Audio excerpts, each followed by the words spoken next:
各位觀眾大家好，又嚟到問問多多嘅時間啦。有好多人咧就問我咧，一個正常嘅雪櫃咧入邊嘅溫度應該大概有幾多度？咁我不如今日咧就詳細去同大家講解一下一個正常雪櫃嘅溫度大概係幾多啦。咁其實你可以分開兩種雪櫃啦，一種就係兩門式嘅雪櫃啦。咁兩門式嘅雪櫃咧就分別咧就有一個叫冷藏室，即係平時你擺嘢嗰個地方啦。另外咧就有一個叫急凍室啦，即係冰箱啦。咁一個冷藏室咧正常嘅溫度咧就大概平均咧攝氏4度左右。咁而嗰個冰箱嘅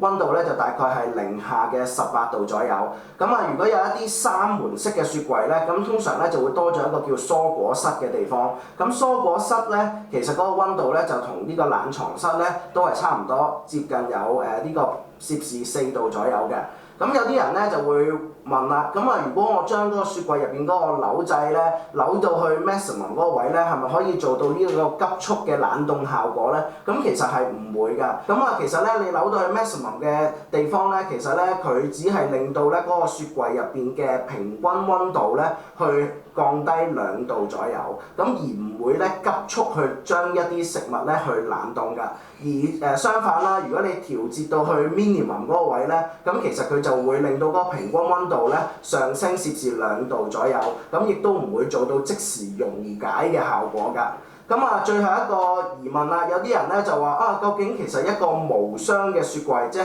唔會結冰嘅雪櫃咧，嗰個運作程序究竟係做啲乜嘢嘅咧？咁其實一個無霜嘅雪櫃咧，其實佢咧係會有一個既定嘅溶雪嘅 procedure 咧喺入邊。自動去出現嘅，咁嗰個溶雪嘅procedure 一出現嘅時候咧，咁其實咧佢嘅溫度咧就會平均地